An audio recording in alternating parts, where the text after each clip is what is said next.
So I think we're ready to go. Let me begin by thanking Mrs. Parhad for that very kind introduction, and Professor Abbas Milani and the Hamid and Christina Mogaddam program in Iranian Studies at Stanford for inviting me. When I was here almost to the week last year, speaking about my book, A Modern Contagion and Epidemic Diseases in Iran in the 19th and 20th centuries, I did not imagine that I would be back in your midst talking about a contemporary pandemic, especially so soon. When I was here last, I ended my talk with the closing arguments of my book, namely, and I quote, "A century of intellectual secularization in hygiene, biomedicine, and associated public health practices had effectively ended the age of major contagions in Iran." In hindsight, I realized that the statement was overly triumphant. I went on to say that the Qajar era's socio-cultural vulnerabilities to cholera and barriers to prevention and treatment continue to affect the epidemiology of diseases with more complex social and political determinants. And by this, I mean non-communicable diseases. And I honed down on Iran's narcotics blight as an example. This, down the road, elicited some pushback from the structuralist / post-colonial strata in our field of Iranian studies, but I stand behind my conclusion, even more so today, as Iran has, in starker and more remarkable ways, shown the continuity of these vulnerabilities during the COVID-19 pandemic. Before I launch into the crux of my talk, I will just give you a few of these highlights. Iran's significant trade with China, the starting point of COVID-19, made the country vulnerable to the outbreak, just as Iran's shared border and trade with British India, the endemic home of pandemic cholera, made it vulnerable to regular invasions by cholera over a century ago. Iran's coronavirus efforts today face some of the same type of public health barriers linked with corruption, rigid ideologies, and turf wars in the government and security apparatus that hindered Tehran's ability to stop the spread of cholera in the late 19th and early 20th centuries. The conspiratorial views on COVID-19, most prominently the view held by Ayatollah Ali Khamenei and some Revolutionary Guards commanders that the US has manufactured the coronavirus as a biogenetic weapon against Iranians, and the variety of faith cures and folk remedies, including bootleg alcohol, which has led to 400 deaths in the country, are reminiscent of the unscientific views on water purity and therapeutics, which worsened the cholera pandemics of that past era. Just as diplomatic missteps with European imperial powers worsened its vulnerability to cholera, Iran's current decades-old hostility towards the United States and Tehran's regional entanglements has deprived Iran of critical funds, equipment, and most importantly, innovative diagnostics, therapeutics, and prophylactic knowledge as they are being developed that would help the country battle COVID-19 both now and potentially in the foreseeable future. COVID-19 is an infectious disease caused by the SARS-CoV-2 single-stranded RNA virus. It's believed to have a zoonotic or animal-borne origin and has close genetic similarities to the bat coronavirus, suggesting that it emerged or made the leap from human through a bat-borne vector. The virus infects the body, entering healthy cells. Once inside, the coronavirus hijacks the healthy cells, makes copies of itself, and kills the cells, spreading through the body. COVID-19 typically spreads via droplets from an infected person's cough, sneeze, or breath. It can be in the air or on a surface or fomite that one touches before touching one's eyes, nose, or mouth. That gives the virus passage to the mucous membranes of the host's throat. Within 14 days, one's immune system may respond with early symptoms like a sore throat, a fever, or a dry cough. The virus moves down the respiratory tract. That's the airway that includes your mouth, nose, throat, and lungs. For most people, the symptoms end with a cough and a fever, but for some, the infection gets more severe. About 5 to 8 days after the symptoms begin, they can experience shortness of breath, or as we call it in medical terms, dyspnea. Acute respiratory distress syndrome, ARDS, can begin a few days after that. Many people who get ARDS need help breathing from a machine called a ventilator. Ventilator still gives me a certain degree of post-traumatic stress, hearing the beeping on a ventilator from my days working in an intensive care unit. Nevertheless, it is a necessary piece of equipment to extend life in people who struggle with acute respiratory distress syndrome or severe pneumonia. As fluids collect in the lungs, the bloodstream carries less oxygen to vital organs, which can cause the kidneys, lungs, and liver to shut down and stop working, aka organ failure, and ultimately cause the individual to expire. COVID-19 was first identified in December 2019 in Wuhan, the capital of China's Hubei province, and has since spread globally, resulting in the ongoing pandemic. As of April 15, 2020, more than 2 million cases have been reported across 210 countries and territories, resulting over 130,000 deaths.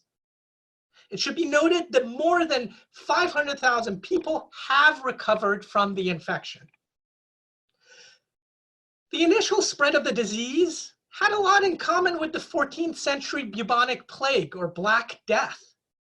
The bubonic plague pandemic of the 14th century is also thought to have originated in China's Hubei province, with bacteria contracted from marmots, a type of land-dwelling rodent. The disease made its way westward via merchants and caravans on the Silk Road, reaching Iran after several years, where it killed Abu Sa'id Bahadur Khan, the country's overlord.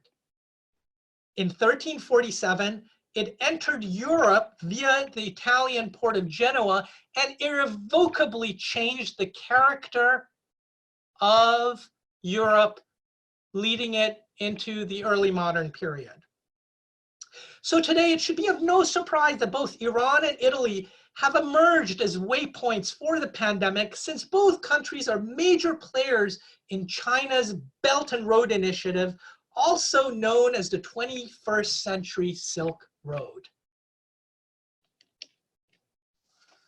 As an aside, I have to note that Iran's Pasteur Institute was instrumental in the 50s in shattering the long-held belief, particularly in the United States, that rats were the sole vectors of bubonic plague, and identifying marmots in Kurdistan as carriers of bubonic plague under the leadership of Marcel Balthazar, which you see up here in the picture, and Manucher Karagözlü.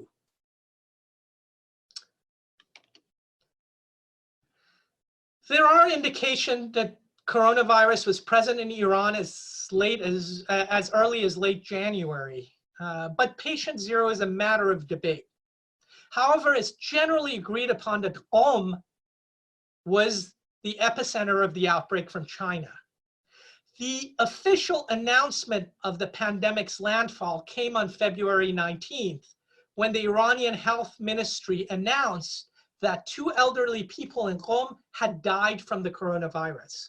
On February 23rd, Iran's health minister, which you see in this picture here, Saeed Namaki, blamed an Iranian merchant from Qom who had frequently traveled between Iran and China for introducing the disease into the country.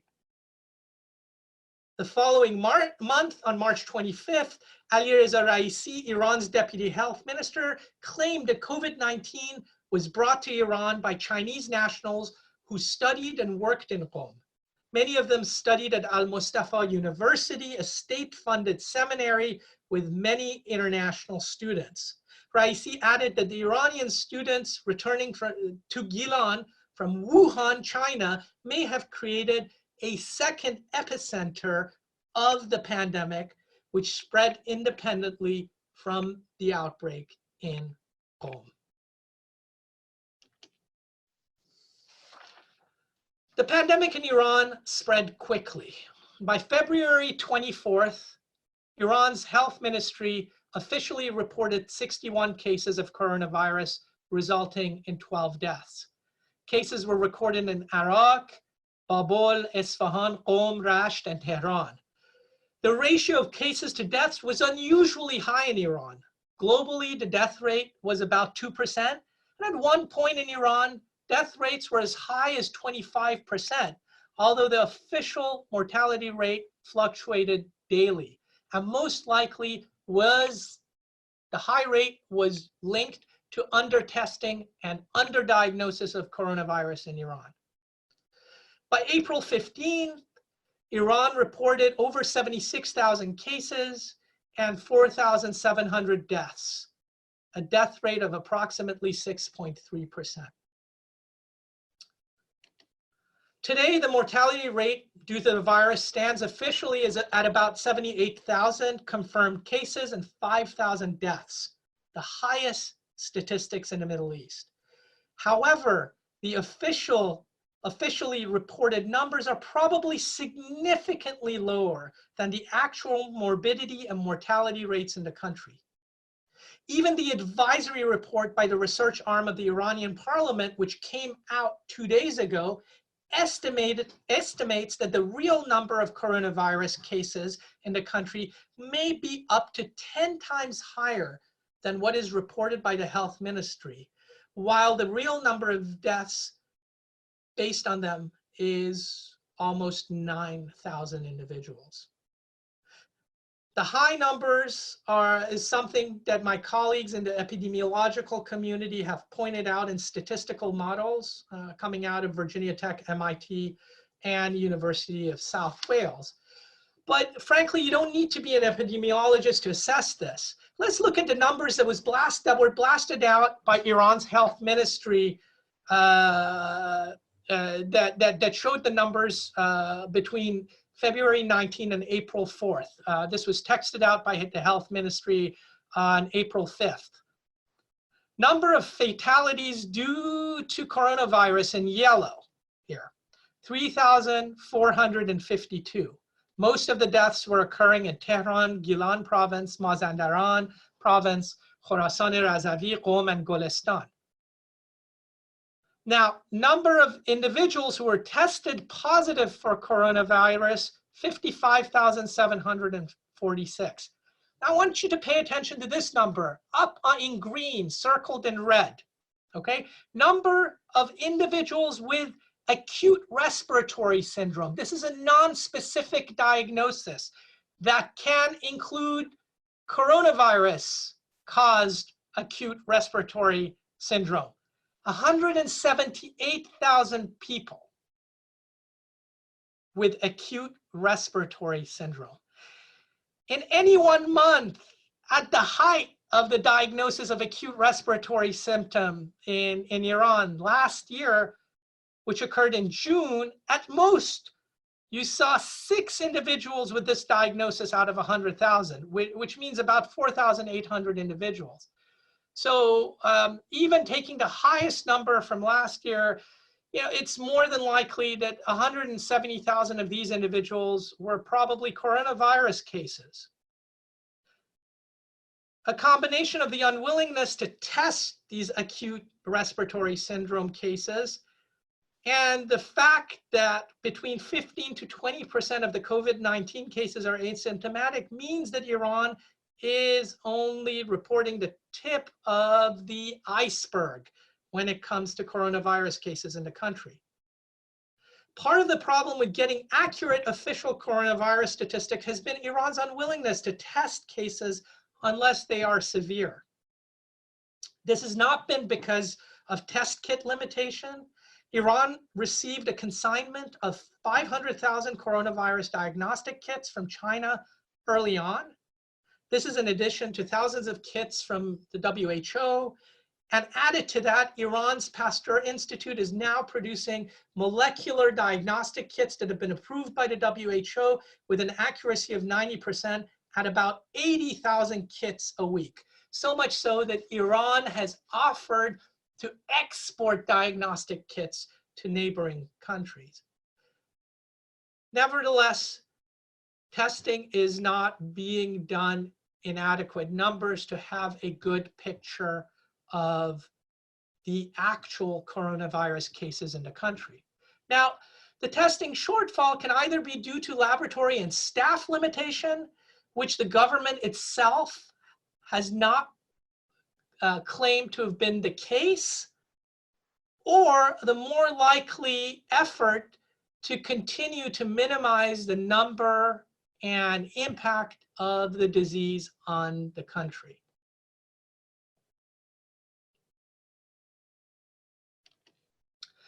So how did Iran become one of the most affected countries in the region, if not the world, by March? A combination of economic, political, and ideological motives are responsible for the rapid and large-scale COVID-19 outbreak in Iran. The pandemic's advent was predictable. The pandemic's advent was predictable due to China's status as Iran's principal commercial partner. So the disease would have inevitably made landfall in Iran. But the growth curve of disease would not have been as steep and as widespread had stronger precautionary measures been taken early on. This is agreed upon by most experts. In the first week of the outbreak, in the first week when the outbreak was officially announced in Iran, Iran's officials warned against overreacting to the risks of COVID-19, which they claimed was stabilized and under control. I quote, "We've managed to reduce the problem to the minimum," said Deputy Health Minister Iraj Hariuchi, referring to COVID-19 at a press conference where he himself appeared visibly ill and later admitted to having the coronavirus. If this was any other situation, might seem comical, but sadly, this was a real case.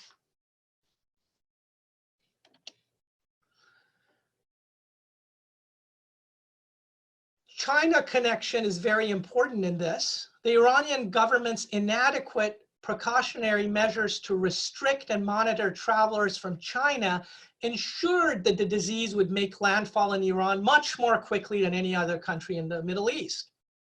When much of the world began to suspend air travel with China in late January, Iran's Mahan Air continued to make over 40 trips to China after February 1st.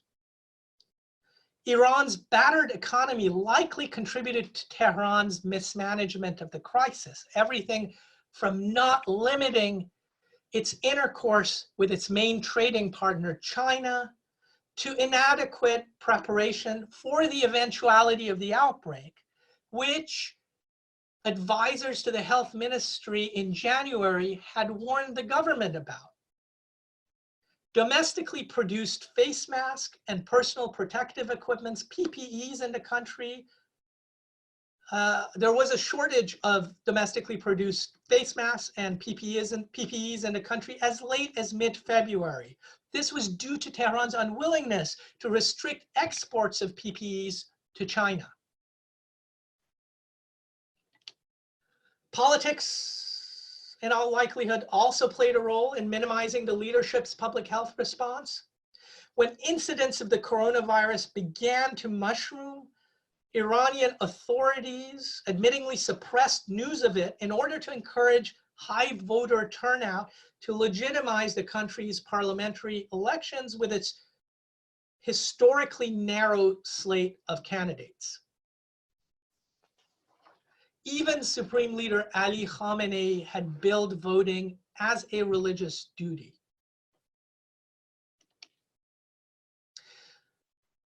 Religious ideology also played a role in the spread of the disease. When the holy city of Qom, a popular destination for Shiite pilgrims throughout Iran and the Middle East, was identified as the epicenter of Iran's outbreak in mid-February, Iranian authorities refused to close the city's shrines until March 14th. The health ministry did request closing Qom's Fatemeh Masumeh shrine, but religious officials refused.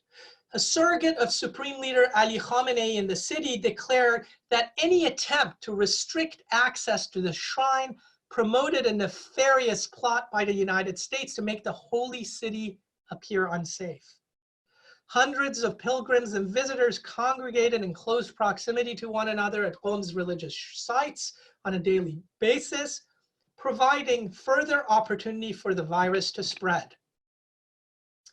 Some Iranian government supporters even filmed themselves and their children licking the shrines in defiance, potentially rendering themselves walking sources and spreaders of the coronavirus.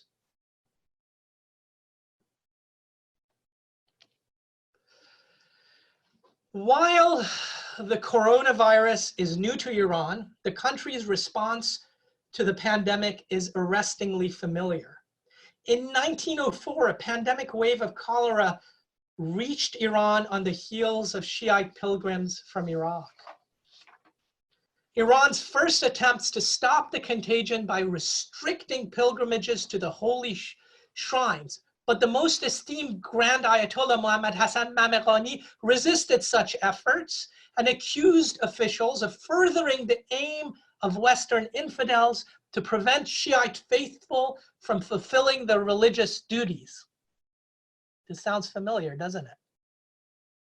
Much like the current Rouhani government, the weakened Prime Minister Ali Asghar Khan Amino Sultan and his cabinet lacked the power to oppose the religious establishment and so allowed the caravans of infected pilgrims to bypass government quarantines and further disseminate the disease. Then as now, the government feared a general panic. It concealed the cholera outbreak from the country's population and even from the reigning monarch, Mozaffar ad-Din Shah, until the growing mortality made it impossible to hide. Keeping the spread of cholera secret and doing little to contain it served to magnify the demographic and economic shock of the illness at the time. The cholera pandemic touched off double-digit inflation, which in turn sparked widespread protests calling for government reform, leading to the constitutional revolution, which established a parliamentary system and brought about a short pause in Iran's long history of absolutism.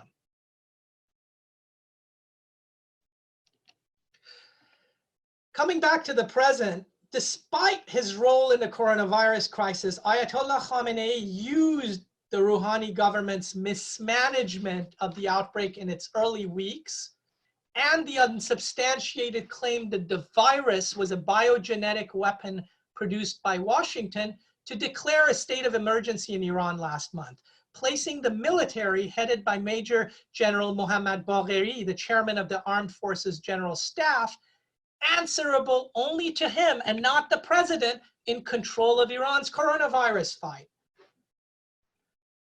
While Khamenei maintained that the substantial manpower, organizational capabilities, and biomedical capabilities of the Iranian armed forces would carry through a more effective prevention and control effort, the military was also charged with a repressive political agenda to clamp down on protests, arrest people critical of the regime's coronavirus response, propaganda, and religious indoctrination through the distribution of the supreme leader's selected prayers against the coronavirus. This gave Khamenei and his allies in the General Staff and Islamic Republic Revolutionary Guards Corps unprecedented coercive power over the Iranian population and extra constitutional control of the government. Last week, Ayatollah Khamenei likened the coronavirus, and I quote, to a modern contagion. He has probably not read my book. I don't think it's been translated into Farsi yet. So he is unaware that he partly owes his position to the 1889-1893 outbreaks of pandemic cholera in the country.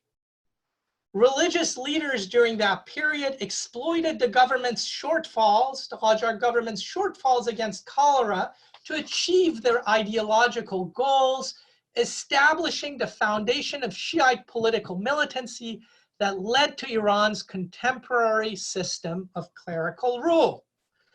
Much like Khamenei's accusation that the United States has caused the coronavirus pandemic, his 19th century counterparts blamed cholera on divine retribution for Iranian commerce with faithless Westerners at a time when European inroads into the Iranian market increasingly threatened the clerics' financial and political power base in the country. Locally, for example, the Najafi brothers of Esfahan, who were businessmen clerics, used the pandemic to attack minority-owned rival businesses, and their main political and economic rival in Esfahan, Prince Masoud Mirza Zelo Sultan, son of Nasiruddin Shah and governor of the city. On a national level, Shiite militancy in response to the pandemic led to the tobacco protest of 1891, which caused the repeal of a monopoly granted to an English company for the manufacture and sale of tobacco in Iran. The general discontent with living conditions in the aftermath of the 1889-1890 cholera epidemic helped clerics mobilize the Iranian population against the government and their rivals. For this reason, the initial accusation against Nasiruddin Shah, the reigning monarch, leading up to the tobacco protest, focused not so much on the concession itself, but on the pitiful state of the country following the cholera outbreak. Fear helped the clerics mobilize the population against Western interest in Iran through boycotts, protests, and mass violence against their businesses. In the short term, they obtained political concessions from the government and a momentary respite from their financial decline. In the long term, however, the disturbances harmed Iran's overall economy and political stability, holding back necessary investments in the country's sanitary infrastructure, which extended its vulnerability to cholera and other pandemic diseases.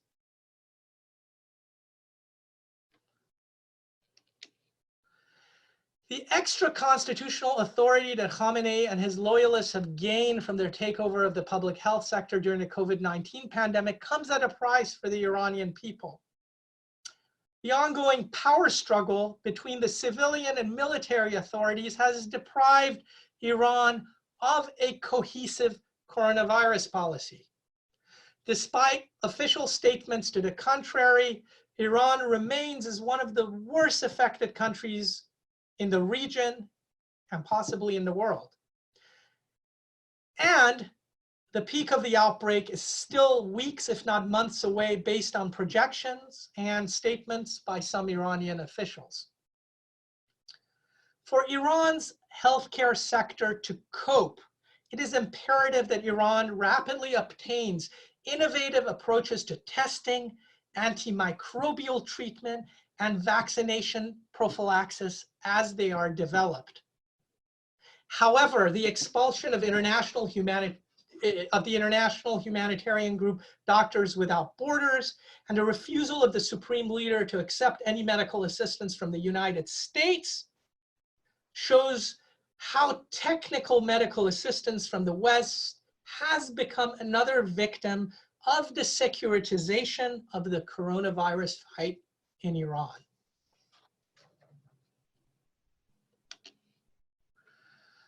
Iran's history can be instructive in terms of lessons for the realignment of the coronavirus fight in Iran.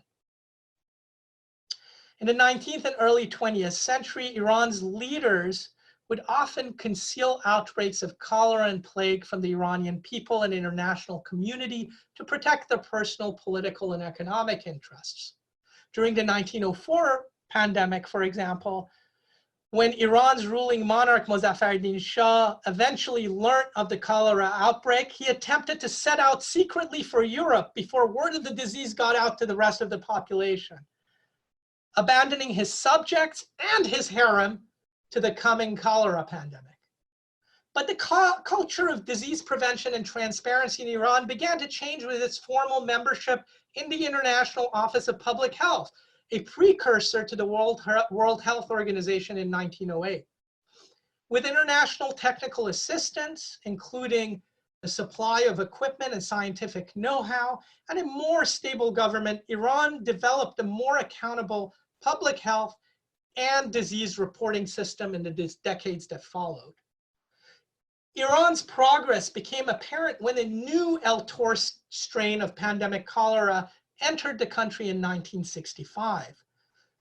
Soon after the contagion crossed into Iran, the Ministry of Public Health conveyed the bacteriological profile of the outbreak to the WHO, which immediately sent an expert to help establish a central reference laboratory in Tehran to type and confirm L-Tor cases as they emerged in the country. So good testing. Like the coronavirus, the L-Tor microbe was particularly virulent and difficult to contain due to its hardiness and high rates of asymptomatic infection that did not result in illness but could still transmit and spread the disease. To halt its spread, the Iranian government rapidly mobilized its sizable public health workforce to quarantine affected areas and close its borders to countries that risked reintroducing the disease. Infected individuals were identified through laboratory analysis and treated with a powerful broad-range antibiotic supplied by the United States. Shiite pilgrims and others who were determined to be at high risk of being infected were similarly obliged to undergo prophylactic treatment. The US Agency for International Development and the Peace Corps were key players in building Iran's public health workforce and infrastructure at that time. As a matter of fact, sitting Congresswoman Donna Shalala of Florida, who was one of the many Americans working on educational and infrastructural public health projects as a Peace Corps volunteer in southern Iran from 1962 to 1964. The French Pasteur Institute, which continues to have a campus on Iran, helped build the country's vaccine production capabilities. This allowed the Iranian government to rapidly develop a new vaccine against the 1965 L-Tor pandemic that was 2 times more potent than its American counterpart, and institute a compulsory national vaccination campaign that did not spare high officials or members of the royal family.